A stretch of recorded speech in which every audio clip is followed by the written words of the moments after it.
네, 굿모닝 YTN 3부 이어갑니다. 건조한 날씨 속에 강한 바람까지 불면서 전국 곳곳에서 산불이 계속되고 있습니다. 산불 대응 3단계가 발령된 충남 홍성군과 대전 서구화재는 관계 당국이 밤샘 진화에 나서면서 진화율이 60%를 넘겼습니다. 날이 밝으면서 산불 진화 헬기를 투입해 다시 잔불을 끄고 있는데요. 취재기자 연결해 알아보겠습니다. 황보혜경 기자. 네, 서해일부입니다. 네, 충남 홍성군 산불이 몇 시간째 계속되고 있는 건가요? 충남 홍성군 서부면 야산에서 난 불은 19시간 넘게 꺼지지 않고 있습니다. 산림당국이 밤샘 진화에 나서면서 오늘 새벽 5시 기준 진화율은 65%, 남은 화선은 6.7km로 추정됩니다. 여전히 산불 대응 3단계가 내려진 가운데 산불 영향구역은 935헥타르에 달하는 것으로 추산됩니다. 산불 대응 3단계는 예상 피해 면적이 100헥타르 이상이거나 진화에 24시간이 넘게 걸릴 것으로 보일 때 발령합니다. 현재까지 다친 사람은 없지만 주택 등 건물 62개 동이 불에 탔고 주민 230여 명이 대피했습니다. 충남교육청은 홍성군 서부면에 있는 서부초등학교와 신당초등학교, 서부중학교 등 3개 학교에 대해 오늘 하루 휴업에 들어갔습니다. 충남 금산군 복수면에서 시작해 대전 서구 선직동으로 번진 산불은 18시간 넘게 이어지고 있습니다. 마찬가지로 산불 대응 3단계가 발령된 가운데 주민 870여 명이 대피했습니다. 오늘 새벽 5시 기준 산림 369헥타르가 탄 것으로 추정되는데 산림당국은 진화율 62%, 남은 화선은 5.7km 정도로 보고 있습니다. 날이 밝으면서 다시 헬기를 투입해 잔불을 끄고 있습니다. 큰 불길을 잡은 서울 부암동 인왕산 화재는 산 정상 부근에서 불길이 되살아나길 반복하면서 19시간가량 진화 작업이 이어지고 있습니다. 이 밖에도 충남 당진과 보령에서 산불 대응 2단계가 발령되는 등 어제 하루에만 전국에서 산불 30여 건이 발생했는데 현재는 전북 정읍과 경기 포천 등 9건이 진행 중입니다. 산림당국은 건조한 날씨와 강한 바람으로 산불 발생 위험이 큰 만큼 산 부근에서 쓰레기를 태우는 행위 등은 삼가라고 당부했습니다. 지금까지 사회 일부에서 전해드렸습니다. 네, 오늘도 맑고 건조한 날씨가 이어져 추가 화재가 발생할 위험성이 큽니다. 여기에 서쪽 지방은 기온까지 크게 올라 때이른 초여름 더위가 이어질 전망입니다. 자세한 날씨 알아보겠습니다. 홍나실 캐스터. 네, 기상센터입니다. 네, 오늘도 고온 건조한 날씨가 계속된다고요? 네, 그렇습니다. 단비 소식이 간절한 요즘입니다. 오늘도 맑은 하늘에 고온 건조한 바람이 이어지며 대기가 더욱 메말라 가겠는데요. 밤사이 전국 곳곳으로 진화 작업이 이어지고 있지만 조금 전 전북 정읍과 경기도 포천 지역에는 추가로 화재가 발생했습니다. 현재 제주도를 제외한 전국에 산불 위기경보 경계 단계가 내려졌고 홍성과 금산 그리고 대전은 최고 수준인 심각 단계가 발령 중입니다. 논밭 태육이나 산밭 인근에서의 소각 행위 또 입산 시 인화물질 소지 등의 행위는 반드시 자제해 주시기 바랍니다. 특히 오늘 충청 이남으로는 바람도 강하게 불어서 작은 불씨가 대형 화재로 번질 위험이 큽니다. 어느 때보다 불씨 관리 철저하게 해주시기 바랍니다. 여기에 서쪽 지방은 기온도 크게 올라서 초여름 더위가 이어지겠습니다. 오늘 서울 기온이 예년보다 무려 12도나 높은 27도까지 오르겠습니다. 고온 현상은 내일 저녁부터 전국에 비가 내리며 점차 누그러질 전망입니다. 현재 기온 살펴보면 서울은 11.8도, 대전은 9.3도로 예년 기온을 2에서 7도가량 웃돌고 있습니다. 낮에는 서울 기온이 27도, 춘천은 26도까지 오르는 등 서쪽 지방은 고온 현상이 절정에 달하겠지만 동해안 지역은 강릉 20도, 포항은 15도로 비교적 선선하겠습니다. 내일 늦은 오후 제주도를 시작으로 밤사이에는 전국에 비가 내리며 대기의 건조함이 해소되겠습니다. 비는 목요일인 글피까지 이어질 텐데요. 그 사이 남해안과 제주 산간을 중심으로 다소 많은 비가 내릴 전망입니다. 기상센터였습니다. 서울 강남 한복판에서 여성을 납치하고 살해한 혐의를 받는 피의자 3명의 구속 여부가 오늘 결정됩니다. 서울중앙지방법원은 오늘 오전 11시 금전을 노리고 여성을 납치하고 살해한 뒤 시신을 유기한 혐의를 받는 피의자 3명에 대한 구속영장 실질심사를 진행합니다. 이들은 지난달 29일 밤 11시 40분쯤 서울 강남구 역삼동 아파트 앞에서 40대 피해 여성을 납치한 뒤 살해하고 대전 대청댐 인근 야산에 시신을 유기한 혐의를 받습니다. 경찰은 최초 검거 피의자로부터 피해자가 가진 가상화폐 형태의 재산을 노리고 계획적으로 범행했다는 진술을 확보했습니다. 경찰은 이들이 최소 두세 달 전부터 범행을 계획하고 피해자를 미행해온 것으로 추정하고 있습니다. 오늘부터 한미일 3국이 해상훈련을 실시할 것으로 알려졌습니다. 군 관계자는 오늘부터 이틀 동안 한미일 3개 나라가 미 핵추진 항공모함 니미츠함이 참여하는 해상훈련을 할 가능성이 있다고 밝혔습니다. 이번 훈련에서 한미일은 대잠수함전 훈련과 수색구조 훈련을 진행하는 것으로 전해졌습니다. 앞서 지난달 28일 크리스토퍼 스위니 미 제11항모강습단장은 부산 작전기지 입항 기자회견에서 출항 이후 한미일 3자 훈련을 계획하고 있다고 밝혔습니다. 자유의 방패와 쌍용 훈련 등 한미 연합 훈련에 반발하는 북한이 핵 공격 능력을 과시하며 위협 수위를 더 높였습니다. 북한 조선중앙통신은 어제 논평에서 이들 훈련을 언급하며 미국과 남조선의 전쟁 광기가 최절정으로 치닫고 있다고 주장했습니다. 그러면서 미국과 추종 무리가 상대하는 국가가 핵 공격력을 갖추고 있다는 사실을 절대로 잊지 말아야 한다고 강조했습니다. 북한의 이런 위협은 최근 한반도 정세 악화의 책임을 한국과 미국으로 돌리기 위한 것으로 풀이됩니다. 국제박람회기구 BIE 실사단이 엑스포 개최를 신청한 부산을 실사하기 위해 방한했습니다. 5박 6일 동안 평가를 진행하는데 이 대통령실은 만반의 준비를 마쳤다면서 윤석열 대통령도 충분한 역할을 할 것이라고 강조했습니다. 박소정 기자입니다. 2030년 월드 엑스포 유치 준비에 한창인 부산에 운명의 주간이 찾아왔습니다. 유치 역량과 준비 상황을 평가하는 국제박람회 기구 BIE 실사단이 방한한 겁니다. 인천공항으로 입국했는데 노출을 극도로 꺼리며 취재진의 모습을 드러내지 않았습니다. 실사단은 오는 7일까지 5박 6일 동안 한국에 머물며 국무총리, 장관, 국회 주요 인사 등을 잇따라 면담하고 윤석열 대통령도 접견할 것으로 알려졌습니다. 대통령실 관계자는 윤 대통령이 언론에서 합당하다고 하는 그 이상으로 충분한 역할을 할 것으로 예상한다고 언급했습니다. 또 실사 과정에서 경쟁 도시와 차별화되는 부산의 경쟁력을 보여주기 위해 만반의 준비를 했다고 밝혔습니다. SNS 프로필을 엑스포로 바꾼 한덕수 총리 역시 아주 중요한 손님들이 방문한다며 이번 실사가 부산 엑스포 유치의 분수령이라고 규정했습니다. 보이지 않는 곳까지 10번, 20번 검토하며 철저히 준비했고 지금이야말로 국민적 지지와 열망을 보여줄 좋은 기회라며 부산을 넘어 대한민국의 축제, 세계의 축제인 엑스포 유치에 힘을 모아달라 당부했습니다. 실사단이 작성하는 보고서는 국제박람회 기구 171개 모든 회원국에 공유되고 11월 총회에서 투표로 주최국을 결정하는 데 영향을 미칩니다. 경쟁국은 사우디아라비아, 이탈리아, 우크라이나입니다. 지금까지는 사우디가 가장 앞서 있다는 평가가 우세했습니다. 그러나 대통령실 관계자는 사우디를 방문한 실사단이 부실한 준비 상황에 적잖이 실망했다며 이번 실사가 우리가 역전할 충분한 계기가 될 것이라고 기대했습니다. YTN 박소정입니다. 러시아 상트페테르부르크의 한 카페에서 폭발 사고가 발생해 유명 군사 블로거 1명이 숨지고 25명이 다쳤습니다. 단순 사고가 아니라 고의로 표적이 됐다면 우크라이나 전쟁과 관련된 인물이 러시아 땅에서 암살된 두 번째 사례가 됩니다. 김선희 기자가 보도합니다. 러시아 상트페테르부르크의 한 카페 주변이 경찰차로 둘러싸였습니다.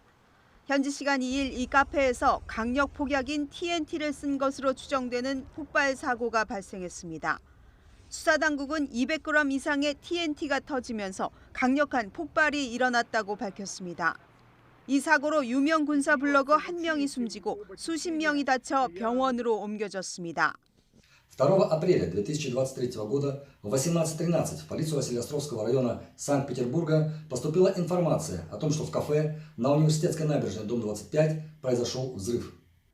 당국은 사망한 사람이 러시아 군사 블로거로 알려진 블라드렌 타타르스키라고 확인했습니다.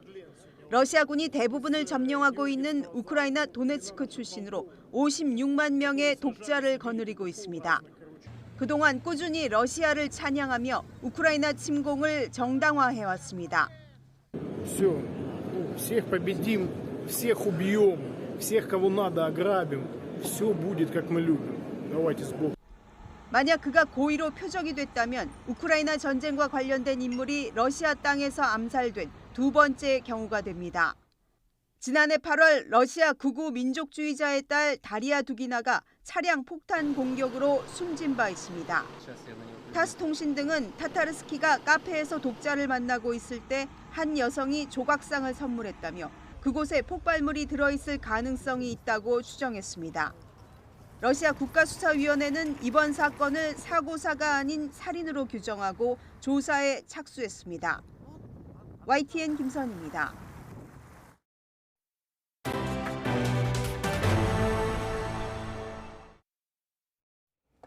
정부의 대일 외교와 양국관리법 개정안 등을 놓고 여야의 신경전이 계속되는 가운데 이번 주 초 사흘 동안 국회 대정부 질문이 진행됩니다. 당장 첫날인 오늘부터 일제 강제징용 해법과 후쿠시마산 수산물 수입 등을 놓고 정치권 공방이 불가피해 보입니다. 엄윤주 기자의 보도입니다. 국민의힘은 소속 의원들의 일본 후쿠시마 방문을 예고한 민주당을 향해 방사능 괴담을 유포하고 있다고 맹비난했습니다. 정치, 외교, 안보 분야 대정부 질문에서 야당의 파상 공세가 예상되는 만큼 기선 잡기에 나선 겁니다. 미국산 쇠고기를 수입하면 광우병이 걸려 뇌에 구멍이 숭숭 뚫린다고 선동했던 모습하고 똑같습니다. 민주당은 괴담 운운하며 야당과 국민을 겁박하지 말라고 맞받았습니다. 이미 국회 본회의에 보고된 국정조사 카드를 꺼내들며 한일 정상회담 등 정부의 대일 외교 전반을 들여다보겠다고 경고했습니다. 더불어민주당은 국정조사를 통해 외교 참사나 다름없는 이번 한일 정상회담 문제의 진상을 규명할 것입니다. 이르면 오는 4일 국무회의에서 윤석열 대통령이 제2요구권, 이른바 거부권을 행사할 수 있다는 관측이 나오는 양국관리법 개정안을 놓고도 설전이 이어졌습니다. 민주당은 같은 날 경제 분야 대정부 질문에 앞서 소관 상임위를 단독으로 여는 등 여론전에 나설 태세지만 대통령의 무능과 정부 여당의 무책임이 거부권 행사로 이어지고 있습니다. 윤석열 대통령은 쌀값 안정화법을 막지 마십시오. 국민의힘은 민주당의 정치 공세가 뻔히 예상되는 상임위 현안 질의에는 참석할 수 없다며 국론 분열을 조장하지 말라고 역공을 폈습니다. 자꾸 나라를 둘로 쪼개거나 국민들을 둘로 갈라놓지 말고 그런 진지한 마음, 진정성 있는 마음을 가지고 현안 문제를 어떻게 해결할지 같이. 여기에다 정부의 근로시간제도 개편안과 대장동 50억 클럽, 그리고 김건희 여사 주가 조작 의혹 등에 대한 특검 등을 두고도 여야는 여전히 평행선을 달리고 있습니다. 쟁점 현안이 산적한 상황에서 4월 임시국회도 빈손으로 그치는 것 아니냐는 우려가 벌써 나오고 있습니다. YTN 엄윤주입니다. 제주 4.3 희생자의 넋을 기리는 제75주년 제주 4.3 희생자 추념식이 오늘 오전 10시 제주 4.3 평화공원에서 봉행됩니다. 지난해 당선인 신분으로 참석했던 윤석열 대통령은 일정으로 불참하고 대신 한덕수 국무총리가 참석합니다. 3년 만에 방역 제한 없이 열리는 이번 행사에는 고령 유족과 생존 희생자, 도민 등 15,000여 명이 참석할 예정입니다. 또 추념식 봉행 최초로 국가 차원의 문화제가 진행됩니다. 친강 중국 외교부장과 일본의 하야시 외무상이 베이징에서 처음 만났습니다. 상견례치고는 의제가 가볍지 않았는데 3년 넘게 열지 못하고 있는 한중일 정상회의 재개에 대해서도 상의했습니다. 베이징에서 강정규 특파원입니다. 친강 중국 외교부장과 하야시 요시마사 일본 외무상이 처음으로 손을 맞잡았습니다. 상견례를 겸한 회담은 예정보다 길어져 4시간 동안 이어졌습니다. 시작부터 뼈 있는 말이 오갈 만큼 의제는 가볍지 않았습니다. 미중 패권 경쟁 구도 속에 영유권 분쟁 지역인 동중국해 군사 긴장과 반도체 수출 통제 등입니다. 现在两国关系的接力棒呢，又交到了我们这代人手中，应当的做出无愧于历史和人民的正确抉择。 여기에 더해 후쿠시마 원전 오염수 방류와 최근 중국이 간첩 혐의로 구속한 일본인 석방 문제까지 얽혔습니다. 現在日中関係には様々な可能性があるが、同時に数多くの課題や深刻な懸案に直面をしておりました。 양측은 지속적인 대화의 필요성에 공감하면서 한중일 3국 정상회의 재개도 상의했습니다. 회담 직후 하야시 외무상이 리창 신임 총리와 면담한 배경 가운데 하나로 꼽힙니다. 한중일 정상회담은 2008년 12월 우리나라의 이명박 대통령과 아소다로 일본 총리 그리고 중국 원자바오 총리의 3자 대면으로 시작됐기 때문입니다. 2019년 8번째 회의 이후 코로나19 창궐과 국제정세 악화 등의 여파로 3년 넘게 열리지 못하고 있습니다. 한반도 및 영내 정세 관련 한미일 협력을 심화 확대하고 아울러 한일중 3국 정상대화를 추진하겠습니다. 한중일 3국에서 돌아가며 열렸던 회의가 이번에 재개될 경우 우리나라가 의장국을 맡게 됩니다. 베이징에서 YTN 강정규입니다. 성관계 입막음 의혹으로 검찰에 기소된 도널드 트럼프 전 미 대통령은 여전히 공화당 경쟁자들 사이에서 대선 지지도 1위를 기록한 것으로 나타났습니다. 야후뉴스와 유고부가 지난달 30에서 31일 미국의 성인 1,089명을 대상으로 조사한 결과 공화당 경선 후보 선호도에서 트럼프 전 대통령이 52%의 지지율을 기록해 1위를 기록했습니다. 론 디센티스 플로리다 주지사는 이보다 31%포인트 뒤처진 21%로 뒤를 이었고 니키 헤일리 전 유엔 대사 5%, 마이크 펜스 전 부통령 3% 순으로 나타났습니다. 이런 가운데 트럼프 전 대통령이 사법당국의 말어라고 자택 압수수색에 앞서 증거인멸을 시도했다는 증거를 잭 스미스 특별검사팀이 추가로 확보했다고 워싱턴 포스트가 보도했습니다. 지난달 31일부터 미국 남부와 중서부 곳곳을 강타한 토네이도에 목숨을 잃은 희생자가 최소 29명으로 늘어났습니다. 현지 시각 2일 로이터 통신에 따르면 지난달 31일 오후부터 테네시주를 비롯해 아칸소, 일리노이, 인디애나, 미시시피, 엘라베마 등 11개 주에서 발생한 토네이도로 인한 사망자는 현재까지 모두 29명으로 집계됐습니다. 정전 피해 집계 사이트인 파워 아우티지 홈페이지에 따르면 이날 오후까지 펜실베니아 9만 2천 가구, 오하이오 5만 가구를 포함해 모두 31만 가구가 정전 상태입니다.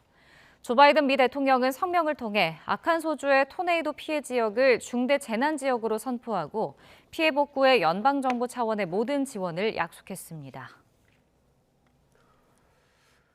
산업기술을 다른 기업이나 해외로 빼돌리는 이른바 산업 스파이들에 대한 처벌은 여전히 솜방망이 수준에 그치고 있습니다. 업계에선 걸려도 남는 장사란 말이 나올 정도인데요.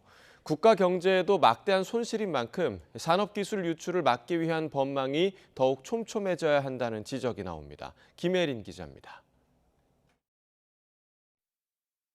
디스플레이 관련 첨단 기술을 세계 최초로 개발한 한 중소업체의 부장급 직원 A씨.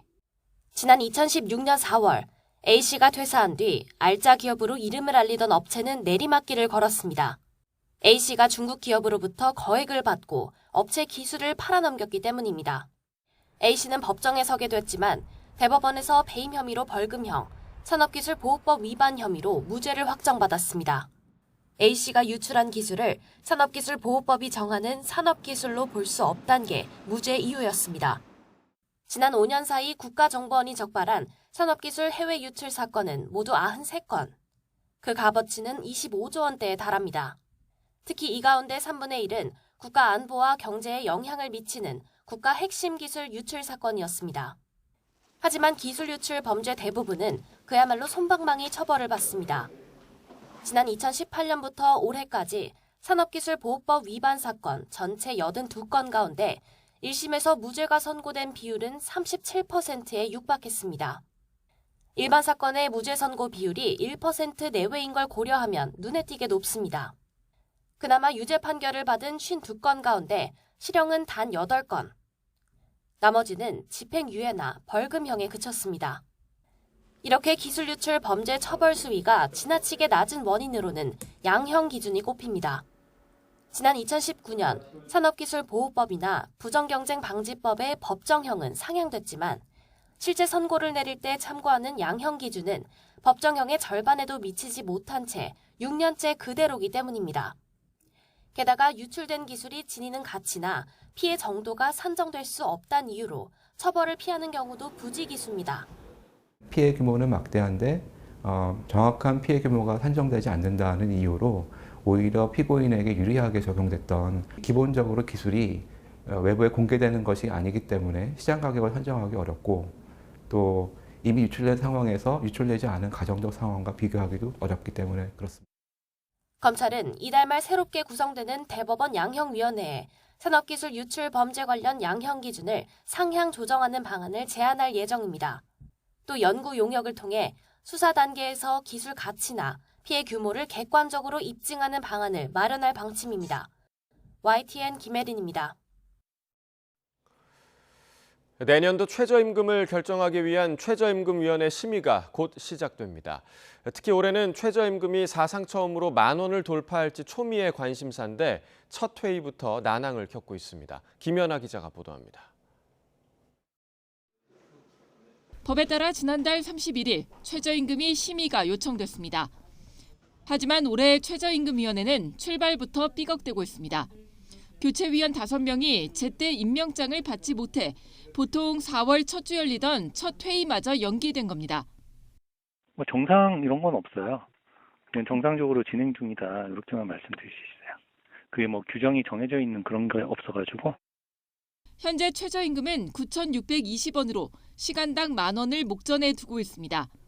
만약 내년도 최저임금 인상률이 3.95% 이상이면 10,000원을 돌파하는데 2000년 이후 20여 년 동안 최저임금 인상률이 3.95%보다 낮았던 건 단 3번뿐이었고 최저임금위가 2022년도 최저임금 산출 때부터 사용해온 계산법을 고려해도 5%대 인상이 예상돼 내년은 시급 10,000원 시대가 될 가능성이 큽니다.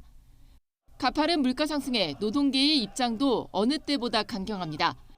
양대 노총은 수년째 물가 폭등에 최근 전기와 가스에 이어 수도까지 공공요금도 2자릿수 인상을 했다며 실질임금 보전을 위해 20%대 인상안을 제시할 예정입니다. 경영계에선 업종별 차등 적용을 강하게 요구할 것으로 보입니다.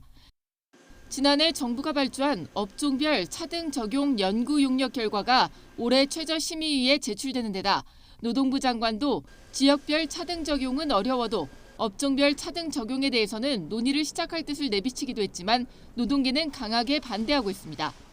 게다가 이미 노조 회계 공개와 근로시간 개편안, 각종 불법행위 단속 등을 놓고 노정관계가 극단으로 치닫고 있는 만큼 최저임금이 역시 가시밭길을 가게 될 전망입니다. YTN 김연아입니다.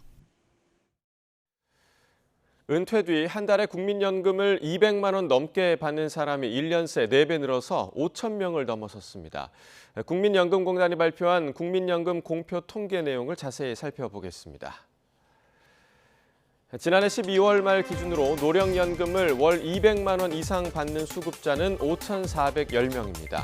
1년 전과 비교해서 4배로 늘어난 건데 국민연금 제도 도입 이후 20년 이상 장기 가입자가 계속 늘어나고 또 수령액도 물가 상승률에 맞춰서 꾸준히 올랐기 때문입니다.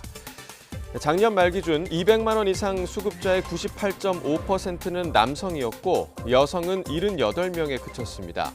60대 이상에선 과거 여성들의 경제활동 참여가 활발하지 않고 또 경력 단절도 많았기 때문으로 풀이됩니다. 노령연금 월 수령액이 100만 원을 넘는 사람은 지난해 말 기준 57만 106명으로 2021년 말과 비교해 33% 증가했습니다. 요즘 일상에서 쉽게 이용할 수 있는 인터넷 은행은 은행권 경쟁을 촉진하고 또 소비자 편익을 높인다는 취지로 도입됐습니다. 이 도입이 된 지 5년이 넘었는데 이른바 매기 역할을 잘 수행한다는 평가도 있지만 기존 은행과 차별화하려는 노력이 더 필요하다는 지적도 이어지고 있습니다. 강희경 기자가 보도합니다. K뱅크, 카카오뱅크 그리고 토스뱅크.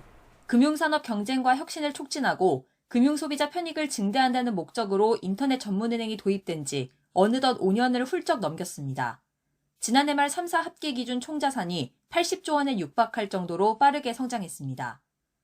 은행산업 혁신을 주도하면서 또한 소비자의 편익을 증진시킬 건가가 금융산업과 우리 경제 발전에 기여하는 새로운 은행으로 어려운 금융을 쉬운 금융으로 바꿔 고객 경험을 개선하겠다는 다짐. 평가는 엇갈립니다. 우선 도입 취지에 맞게 은행산업 경쟁 촉진에 기여했고 특히 중저신용자 대출 확대에 긍정적인 효과가 있었다는 평가가 나옵니다.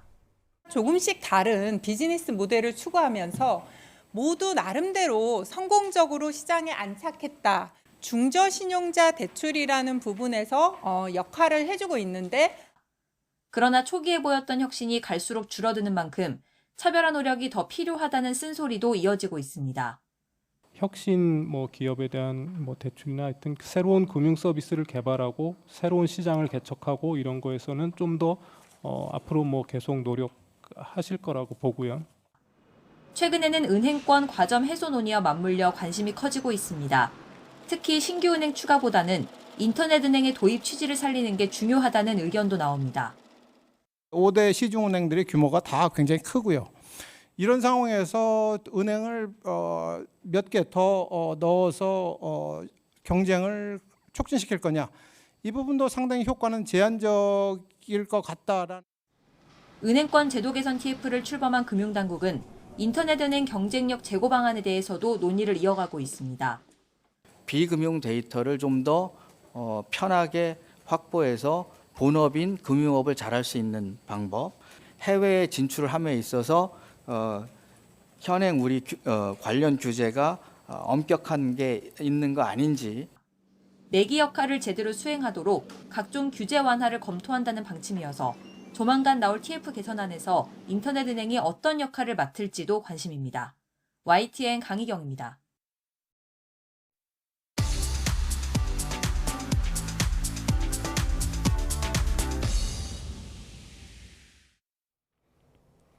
경제 소식을 빠르고 친절하게 전달해 드립니다. 오늘 굿모닝 경제는 이인철 참 좋은 경제연구소장과 함께하겠습니다. 어서 오세요. 어서 오십시오.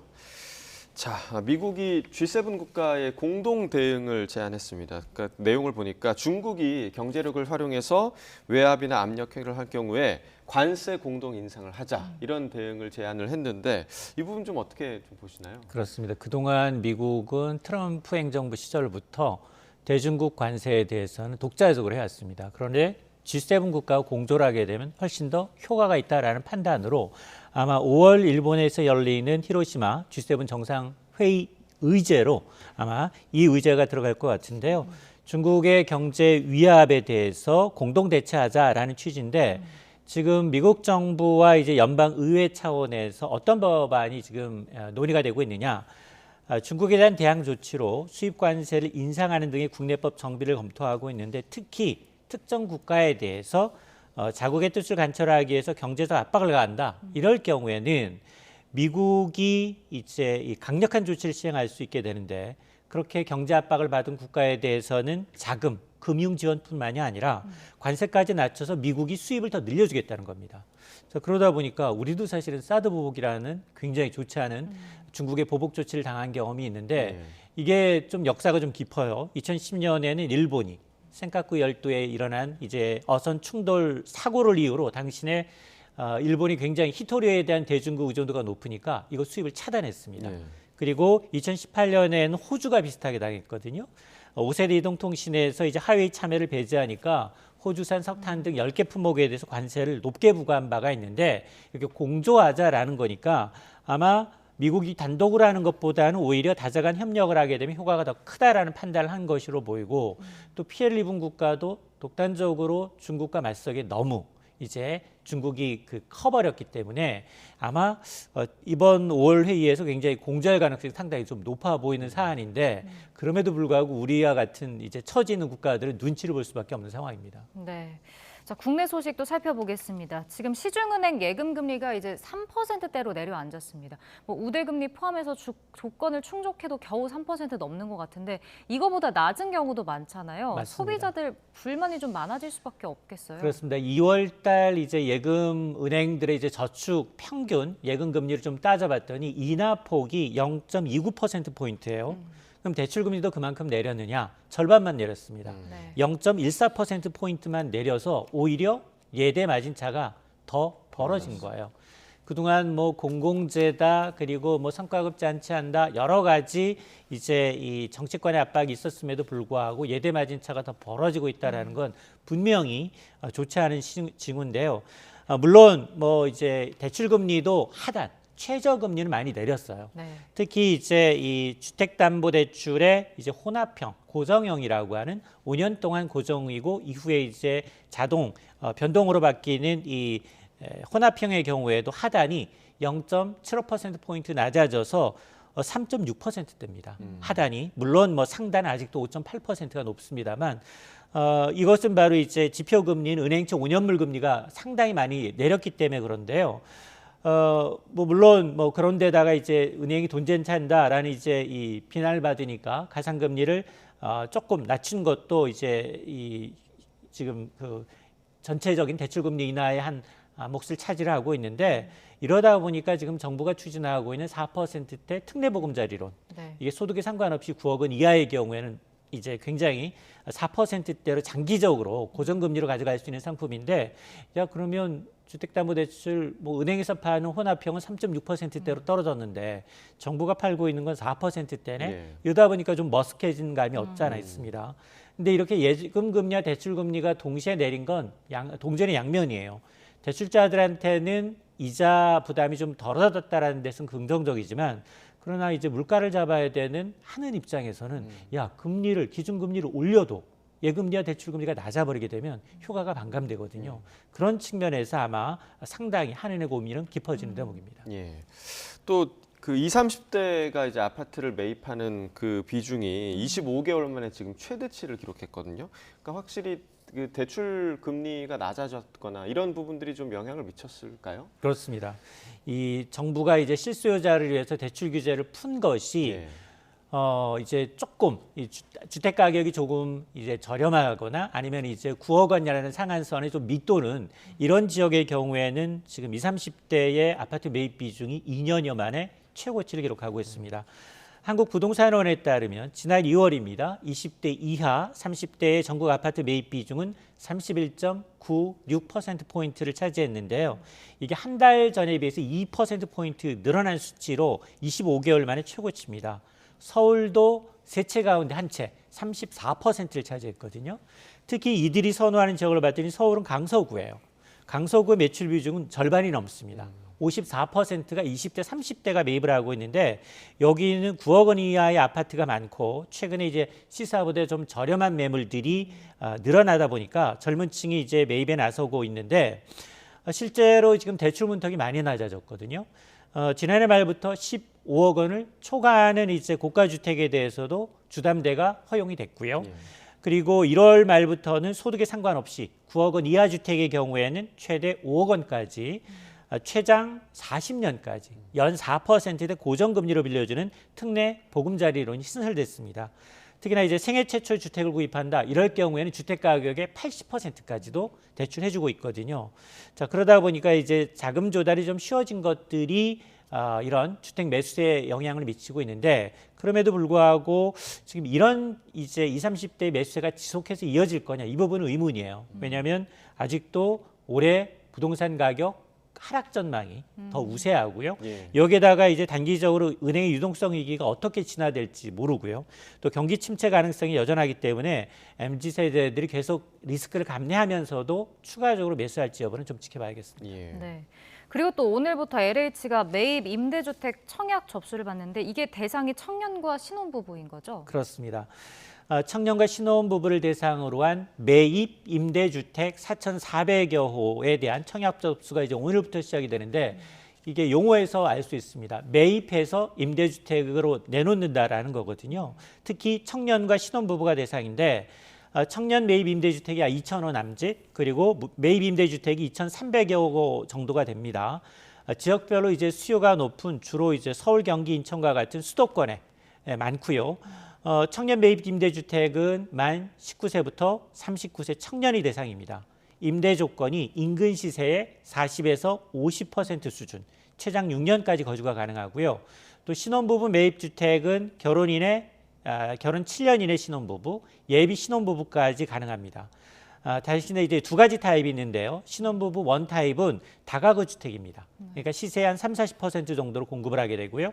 신혼부부 투 타입은 아파트나 오피스텔입니다. 여기는 시세의 7-80% 정도로 공급하게 되는데 여기 전부 다 각 유형마다 정해진 무주택 요건, 소득 요건이 다 다릅니다. 자산 요건을 충족해야 되기 때문에 정확한 자세한 내용은 LH 청약센터 홈페이지를 통해서 확인이 가능합니다. 네. 자, 또 얼마 전에 저희가 이 얘기를 좀 나눴었는데 소액 생계비 대출, 그러니까 최대 100만 원까지 받을 수 있는 소액 생계비 대출이 지금 출시된 지 일주일 만에 5천여 건이 접수됐다고 해요. 그만큼 좀 급한, 그러니까 소액 50만 원, 100만 원이라도 급한 분들이 많아졌다 이렇게 해석할 수 있겠죠? 그렇습니다. 평균 한 4만 원 정도를 1인당 대출해 가셨어요.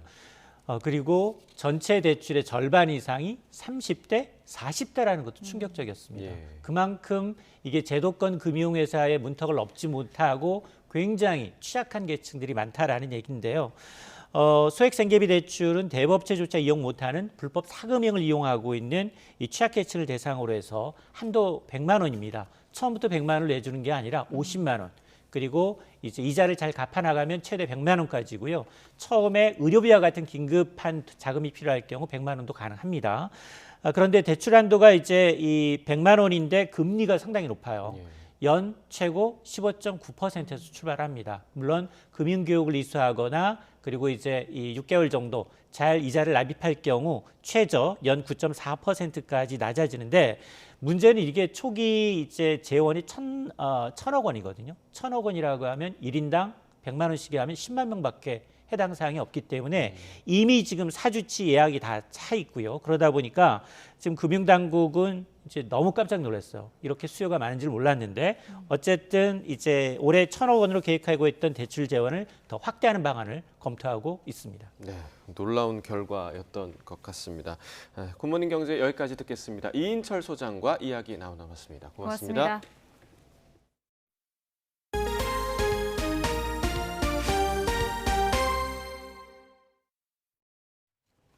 오는 9일까지 킨텍스에서 열리는 서울 모빌리티 쇼에서 토레스 EVX와 코나 일렉트릭, EV9 등 국내 전기차 신차들이 각 축전 중입니다. 동남아를 겨냥한 초소형 전기차 업체는 물론이고 고급 수입차 업체들도 모두 전기차 신차를 출시했습니다. 보도에 이승윤 기자입니다.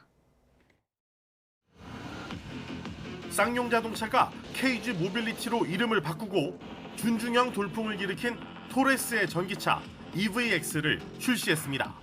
토레스 EVX는 획기적인 배터리 안정성과 파격적인 가성비를 통해서 큰 센세이션을 불러일으킬 것입니다. 한 회 충전 시 유럽 기준 500km, 국내 기준 420km 이상 주행이 가능하다고 설명합니다.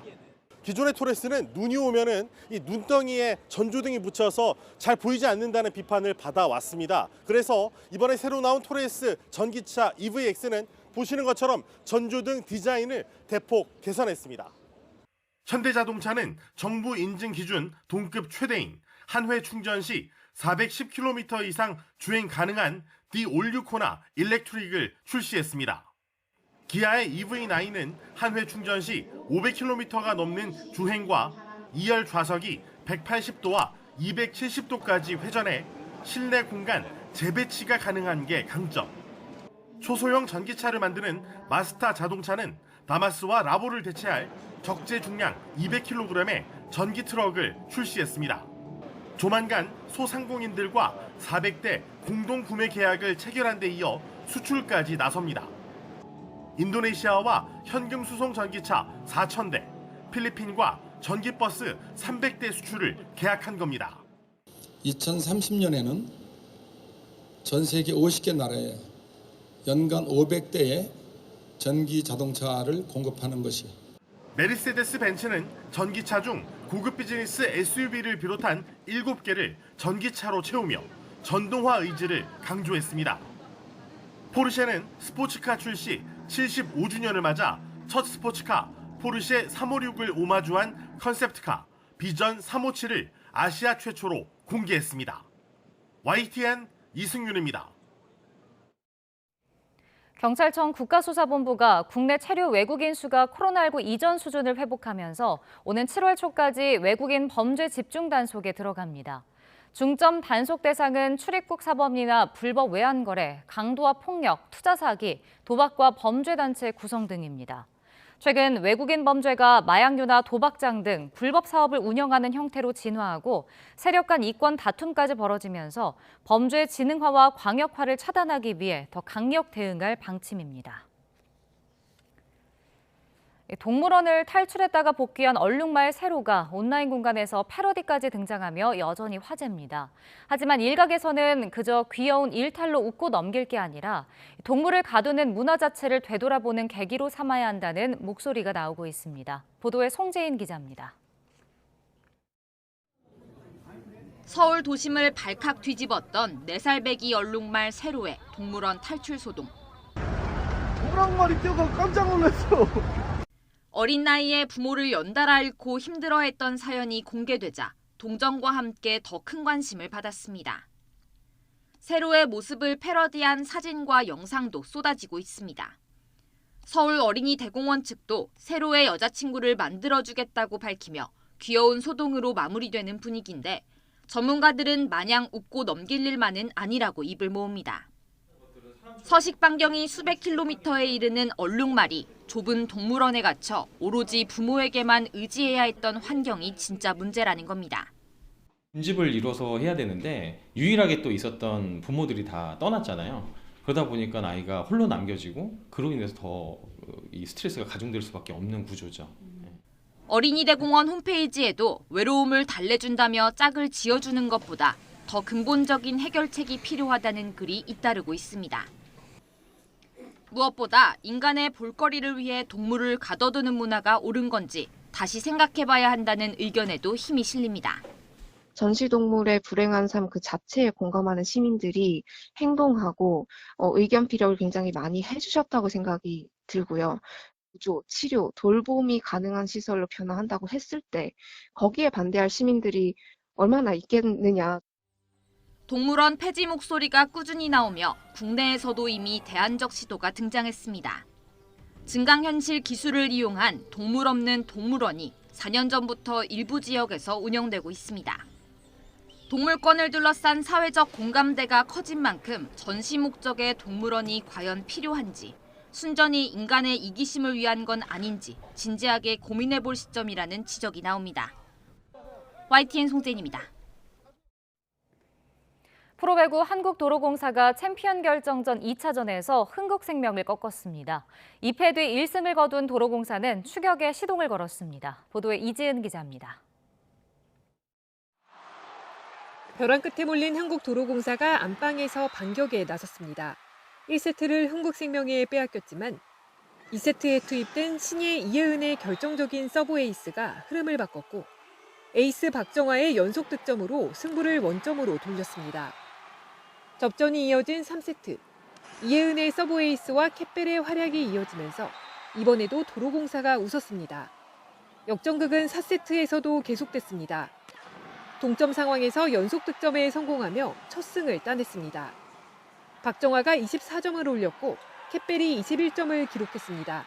인천에서 이제 흥국생명 팬분들 너무 많고 또 저희가 뭐 준비도 잘 못했고 그렇기 때문에 약간 기가 죽은 점도 있다고 생각했는데 득점 날 때마다 응원가도 나오고 많이 응원해 주시니까 그런 거가 더 힘이 됐던 것 같아요. 기질, 담을 봤는데 보통 선수들하고는 많이 틀리고요. 그래서 뭐 플레이오프 피오전자 올라가고 챔프전 할 때 좀 서브를 무기로 쓸까 이제 고민을 좀 많이 했습니다. 챔피언 결정전에서 1, 2차전을 내준 팀이 우승한 적은 지금까지 한 번도 없습니다. 우승까지 단 1승을 남긴 흥국생명과 대역전극을 노리는 한국도로공사. 챔피언을 가리기 위한 4차전은 하루 휴식 뒤 화요일 저녁 김천에서 열립니다. YTN 이지은입니다. 프로야구 LG 트윈스가 4시간 47분의 혈투 끝에 KT 위즈를 꺾었습니다. LG는 연장 11회 대타 이천웅의 스퀴즈 번트로 KT를 한 점 차로 이겼습니다. 삼성은 NC와의 홈 경기에서 0대 6으로 뒤져 있다가 강민호의 3점포 등에 힘입어 8점을 뽑으면서 대역전승을 거뒀습니다. 롯데는 한동희의 결승타와 선발 나균안의 호투에 힘입어 두산을 꺾었고 키움은 이틀 연속 한화의 끝내기 승리를 기록하며 단독 선두로 올라섰습니다. 기아는 선발 메카티가 흔들린 SSG를 이겼지만 2년차 유망주 김도영의 발등 골절상이라는 악재를 만났습니다. 프로농구 울산 현대모비스가 천적 고양 캐롯을 잡고 봄 농구 첫 경기에서 승리를 거뒀습니다. 서명진이 18점으로 활약한 현대모비스는 울산에서 열린 6강 플레이오프 1차전에서 캐롯을 86대 71로 꺾었습니다. 역대 6강 플레이오프에서 1차전 승리팀이 4강에 올라간 확률은 94%입니다. 현대모비스와 캐롯은 4일 저녁 2차전을 치릅니다.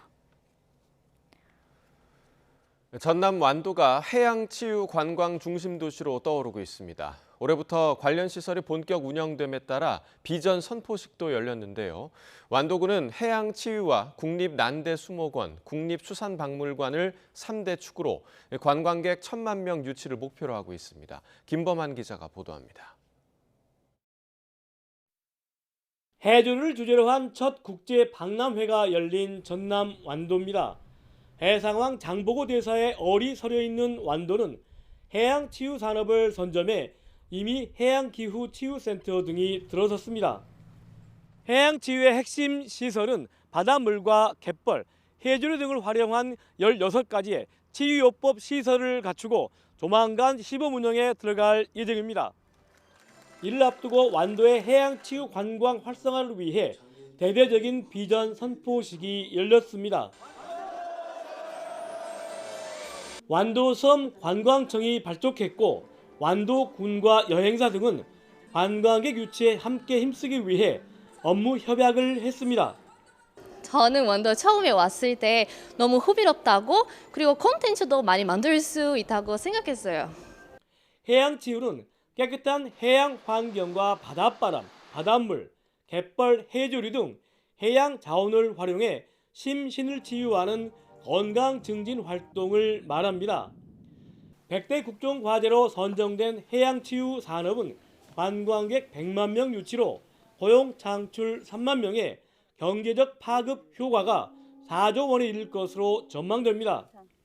전남체전과 전남장애인체전 그리고 장보고 수산물 축제 등과 같이 대규모의 행사와 더불어서 축제가 개최됩니다. 해양치유와 관광이 연계되는 그런 홍보를 통해서 1,000만 관광의 시대를 열어가겠다는 그런 의지가 담겨 있다고 하겠습니다. 조례를 만들어 해양치유 호텔과 리조트 등을 짓기 위해 민간 투자 유치에도 적극적으로 나선 완도군. 해양치유 산업이 안착하면 완도의 100년 대계뿐만 아니라 우리나라의 미래, 새로운 성장 동력이 될 것으로 기대되고 있습니다. YTN 김범환입니다. 암을 검사하기 위해서는 초음파나 CT, 조직검사 등 복잡하고 까다로운 검사를 진행해야 하는데요. 국내 연구진이 피 몇 방울로 1시간 만에 6가지 암을 정확하게 진단할 수 있는 인공지능 기술을 개발했습니다. 최소라 기자입니다.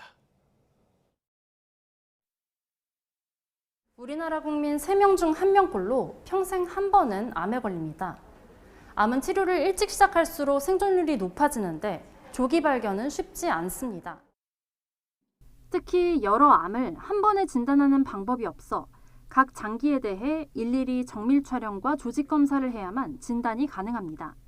전립선 암과 같이 극소수 암에 있어서만 소변 검사 또는 피 검사를 통해서 암을 어느 정도 진단을 할 수가 있습니다.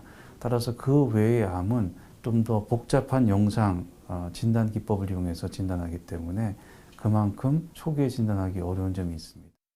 국내 연구진이 피 10방울만으로 1시간 만에 6종류의 암 여부를 동시에 진단하는 기술을 개발했습니다. 먼저 혈액에서 분리한 혈장을 필터에 통과시켜 혈액 속 엑소좀을 얻습니다.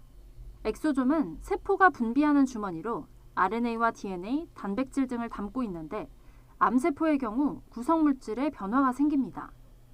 엑소좀을 금 나노칩에 떨어뜨려 분석기계에 넣자 빛이 엑소좀을 통과하면서 고유의 그래프가 나타납니다. 정상인과 암 환자 600명의 엑소좀 그래프를 학습한 인공지능이 환자의 암 여부를 알려줍니다. 폐암, 유방암, 대장암, 간암, 췌장암, 위암 모두 6개 암에 대해 암 종류도 구별합니다. 암인지 아닌지를 판단하는 것은 97% 이상이고요. 그중에 어떤 특정 암이 인지 아닌지를 판단하는 것은 90% 이상의 정확도를 가지고 있습니다. 6가지 암을 한꺼번에 측정하게 되는 수준이 되면 한 30만 원 정도를 목표로 하고 있습니다. 연구팀은 폐암 검진에 대해 올해 안에 임상시험을 진행하고 내년에 인허가를 신청하겠다는 목표입니다. 다른 암에 대해서도 순차적으로 인허가를 받아 주요 암을 조기 발견하는 데 활용되도록 하겠다는 목표입니다. 해외에서도 혈액만으로 암을 진단하는 기술에 대한 연구가 한창인데 여러 암을 한꺼번에 진단하는 건 상용화된 적이 없습니다. YTN 사이언스 최소라입니다. 마지막 황제 등의 음악을 작곡한 일본 영화음악의 거장 사카모토 류이치가 향년 71세로 지난달 28일에 별세했다고 교도통신이 보도했습니다. 그는 영화 마지막 황제 음악을 작곡하며 아시아인으로는 최초로 아카데미상 작곡상을 받았습니다. 또 2017년에는 한국 영화 남한산성의 음악 감독을 맡았으며 2018년에는 부산국제영화제에서 올해 아시아 영화인상을 수상하기도 했습니다. 2014년에 중인두암 진단을 받았던 사카모토는 2020년 6월 직장암을 선고받은 후 투병을 하다 세상을 떠났습니다. 호흡기 질환으로 병원에 입원했던 프란치스코 교황이 빠르게 건강을 회복하고 군중 앞에 섰습니다. 로이터 통신 등에 따르면 교황은 부활절 직전 종려주일인 현지 시간 2일 오전 성 베드로 광장에 나와 미사를 거행했습니다. 광장을 찾은 신도와 관광객들은 흰색 자동차를 타고 교황이 들어설 때 종려주의를 상징하는 종려나무 가지를 흔들며 환호했습니다. 경찰은 이날 미사에 6만 명에 이르는 인파가 몰린 것으로 추산했습니다. 교황은 미사 강론을 통해 가난하고 고통받는 이들을 외면하지 말 것을 당부했고 건강을 걱정해준 신도들에게 감사 인사도 전했습니다. 교황은 지난달 29일 호흡곤란을 호소한 뒤 이탈리아 로마의 제멜리 병원에 입원해 호흡기 감염 진단을 받았습니다. 네, 오늘도 맑고 건조한 날씨 속에 바람까지 강하게 불며 추가 화재 위험이 큽니다. 서쪽 지방은 기온도 크게 치솟아 고온 현상이 절정에 달할 전망인데요. 자세한 날씨 알아보겠습니다. 신미림 캐스터. 네, 상암동 야외 스튜디오에 나와 있습니다. 네, 오늘도 고온 건조한 날씨가 이어지죠?